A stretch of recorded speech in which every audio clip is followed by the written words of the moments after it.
नमस्कार शेतकरी बंधूंनो.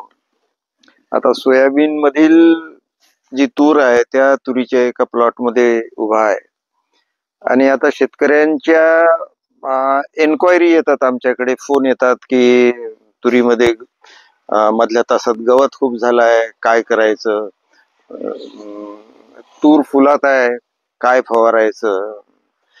बंधूंनो, हे जे गवत दिसते 2 तासाच्या मध्ये, यावर तुम्हाला ग्रामोझोन सारखं तणनाशक पंपाला हुड लावून, नोझलला हुड लावून पंपाला 50-60 मिली घेऊन जर फवारलं तर या गवताचा बंदोबस्त होऊ शकतो. परंतु ही फवारणी तुम्ही हवा नसताना आणि तुरीच्या खोडावर पानावर जाणार नाही अशा पद्धतीनं करणं आवश्यक आहे.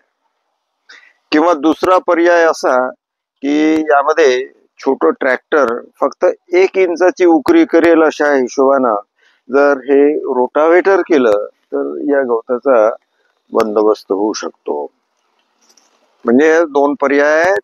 एक तर ग्रामोझोन फवारा, तुरीवर जाणार नाही या हिशोबानं, किंवा फक्त 1 इंचाची मशागत करा याची ट्रॅक्टरच्या सहाय्याने, छोट्या ट्रॅक्टरच्या सहाय्याने.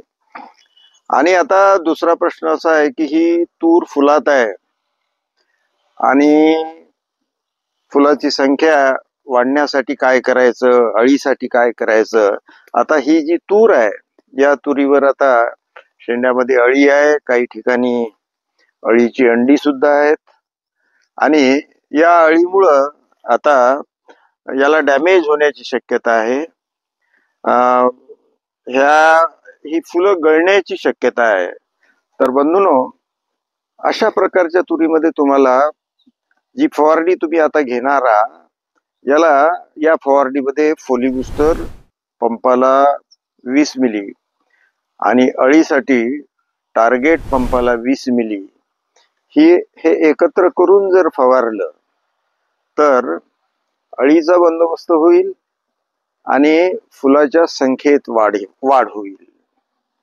याच फवारणीमध्ये जर तुम्ही झिंकाबोर पंपाला 40 मिली किंवा अवतार मायक्रो पंपाला 40 मिली जर टाकलं तर मायक्रोन्यूट्रिन सुद्धा मिळतील आणि मजबूत फुलं येतील, फुलाच्या संख्येत वाढ येईल आणि आपल्या तुरीच्या उत्पन्नात भर पडेल.